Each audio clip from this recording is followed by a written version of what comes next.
PTD Taman Budaya Kalimantan Selatan terus berupaya memperkenalkan kesenian wan budaya yang ada di Banua pada peserta didik mulai dari jenjang PAUD hingga menengah atas. Di tahun 2023 lalu, ada ratusan peserta didik yang berkunjung ke Taman Budaya Kalimantan Selatan. Mereka pun diperkenalkan dengan alat-alat tradisional wan kesenian yang ada di Banua ini.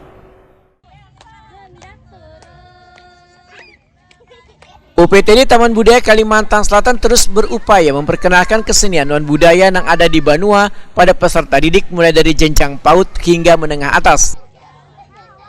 Kepala UPTD Taman Budaya Kalimantan Selatan Suharyanti SSN Wetakuni Prima TV Jelang Tengah hari Jumat 2 Februari 2024 membedakan di tahun 2023 lalu ada ratusan peserta didik yang berkunjung ke Taman Budaya Kalimantan Selatan.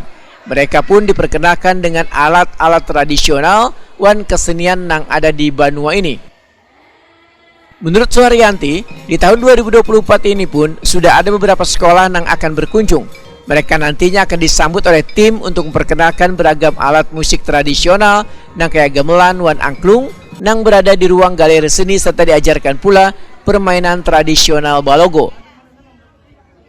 Suharyanti berharap melalui kunjungan ini maka peserta didik akan memiliki rasa pada kesenian daerah hingga turut pula mengembangkan atau melestarikan supaya kada punah ditelan zaman.